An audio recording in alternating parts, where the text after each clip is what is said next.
തിരുവനന്തപുരത്തെ smart road നിർമ്മാണത്തിന്റെ ക്രെഡിറ്റുമായി ബന്ധപ്പെട്ട് സർക്കാരിൽ തർക്കരൂക്ഷമായതോടെ CPM-ഉം യഥാർത്ഥത്തിൽ വെട്ടിലായ അവസ്ഥയാണ്. വിഷയത്തിൽ കൂടുതൽ ചർച്ചകളും പ്രതികരണങ്ങളും ഒന്നും വേണ്ട എന്നാണ് പാർട്ടിക്കുള്ളിലെ ധാരണ. പ്രശാന്ത് പറയും. പ്രശാന്ത് കൃഷ്ണ വിവരങ്ങളുമായി നമ്മളോടൊപ്പം ചേരുന്നുണ്ട്. പ്രശാന്ത്, അല്ലെങ്കിൽ തന്നെ എങ്ങനെ വിശദീകരിക്കാനാണിത്? രണ്ട് മന്ത്രിമാർ തമ്മിലുള്ള ഒരു വലിയ ക്രെഡിറ്റ് തർക്കമായി മാറുന്നു. അത് ഈ കൂട്ടുത്തരവാദിത്തം എന്ന് പറയുന്ന ഒന്നുണ്ടല്ലോ, സർക്കാരിലൊരു അച്ചടക്കം ഉണ്ടാവുക, അല്ലെങ്കിൽ തന്നെ ആരുടെയെങ്കിലും പ്രാതിനിധ്യം ചൂണ്ടിക്കാണിക്കുന്നതിൽ എന്താണ് തെറ്റ് എന്നൊരു ചോദ്യം സ്വാഭാവികമായും അപ്പുറത്തുണ്ടാകും.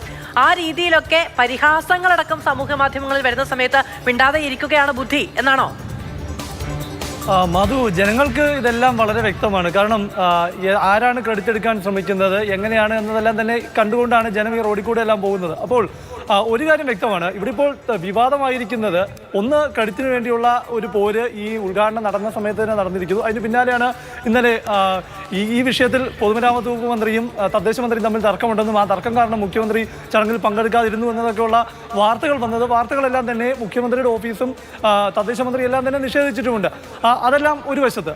അതൊക്കെ നിൽക്കുമ്പോഴും ഒരു വസ്തുത ഈ ബോർഡിലെല്ലാം തന്നെ ഈ അവിടെ ഉയർത്തിയിരിക്കുന്ന സ്മാർട്ട് റോഡുമായി ബന്ധപ്പെട്ട ബോർഡുകളിൽ വളരെ വ്യക്തമാണ്. അതായത് ക്രെഡിറ്റ് എടുക്കാൻ ഓരോരുത്തരും ബോധപൂർവ്വം ശ്രമിക്കുന്നത് വ്യക്തമാണ്. കാരണം സ്മാർട്ട് റോഡിൻ്റെ ഉദ്ഘാടനത്തിൻ്റെ ബോർഡിൽ മുഖ്യമന്ത്രിയുടെ പടമുണ്ട്, പൊതുമരാമത്ത് വകുപ്പ് മന്ത്രിയുടെ ചിത്രമുണ്ട്. അപ്പോൾ ഇതിൻ്റെ വസ്തുത മറ്റൊന്നാണ്. അതായത് ഓരോ കേന്ദ്ര സർക്കാരിൻ്റെയും സംസ്ഥാന സർക്കാരിൻ്റെയും എല്ലാം വിഹിതം എത്രയാണ് എന്നത് വളരെ വ്യക്തമാണ്. സ്മാർട്ട് സിറ്റി പ്രോജക്റ്റിൻ്റെ വെബ്സൈറ്റിൽ കയറിയാൽ തന്നെ ഒരാൾക്ക് കൃത്യമായി അത് അറിയാൻ സാധിക്കുന്നതാണ്. അപ്പോൾ തദ്ദേശ വകുപ്പ് മന്ത്രി അല്ലെങ്കിൽ തദ്ദേശ വകുപ്പാണ് ഈ പണം ചെലവഴിക്കുന്നത്. കേന്ദ്ര സർക്കാർ വിഹിതം എത്രയാണോ അതിന് തുല്യമായ വിഹിതം സംസ്ഥാന സർക്കാരിൻ്റെ വിഹിതം എന്നത് തദ്ദേശ വകുപ്പിൻ്റെ തന്നെയാണ്. ഈ പണം കൈകാര്യം ചെയ്യുന്നത് തദ്ദേശ വകുപ്പ് തന്നെയാണ്. സ്വാഭാവികമായും അവർക്കും ക്രെഡിറ്റ് എടുക്കാം. അക്കാര്യത്തിലൊന്നും അവർക്ക് തമ്മിൽ തർക്കമില്ല എന്ന് പറയുമ്പോഴും ക്രെഡിറ്റ് എടുക്കാനുള്ള ഒരു അവകാശം അവർക്കുമുണ്ട് എന്ന കാര്യത്തിൽ സംശയമില്ല. അപ്പോൾ ഇതിൻ്റെ പേരിലുള്ള വിവാദങ്ങളെല്ലാം സർക്കാരിൻ്റെ 4ാം വാർഷികവുമായി ബന്ധപ്പെട്ട പൊലിമ കുറയ്ക്കാൻ വേണ്ടിയാണ് എന്ന വിമർശനമാണ് ഇതുമായി ബന്ധപ്പെട്ട് വിശദീകരിച്ച തദ്ദേശ മന്ത്രിയാണെങ്കിലും മുഖ്യമന്ത്രിയുടെ ഓഫീസാണെങ്കിലും എല്ലാം തന്നെ വിശദീകരിച്ചത്.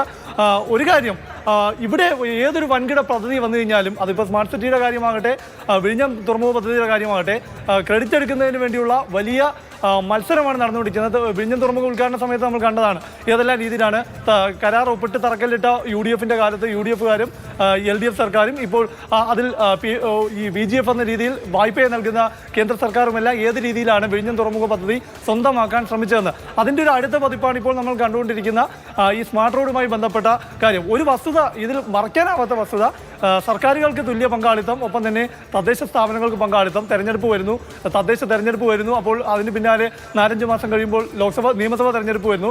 അപ്പോൾ സർക്കാരുകൾ മാത്രമല്ല വകുപ്പുകൾ തമ്മിലും ഇക്കാര്യത്തിൽ ഒരു ക്രെഡിറ്റ് എടുക്കാനുള്ള മത്സരം ഉണ്ടോ എന്ന് പൊതുജനം സംശയിക്കുന്ന തരത്തിലാണ് ഇപ്പോഴത്തെ മത്സരം മുന്നോട്ട് പോകുന്നത്. ജനങ്ങൾക്കും രാജ്യത്തിനും അവകാശപ്പെട്ടതെന്ന് പറയാം. ആര് പണിതാലും നാട്ടിലെ ജനങ്ങൾക്കാണുള്ളത് ഉപകാരപ്രദമാണ്.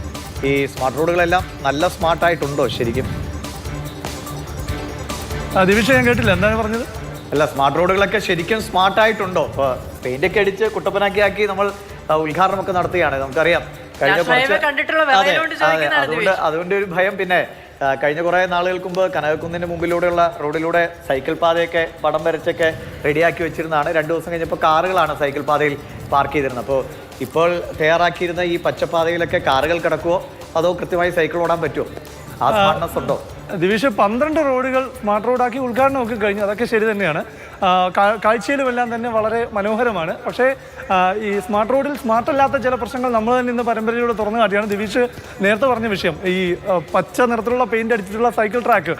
ഈ സൈക്കിൾ ട്രാക്കിൽ ഇപ്പോൾ ബൈക്കുകളും കാറുകളും ഒക്കെ പാർക്ക് ചെയ്യുന്നുണ്ട്. അപ്പോൾ ഇതൊക്കെ പൂർണ്ണ അർത്ഥത്തിലേക്ക് എത്താൻ ഇനിയും സമയമെടുക്കും എന്നതായിരിക്കാം.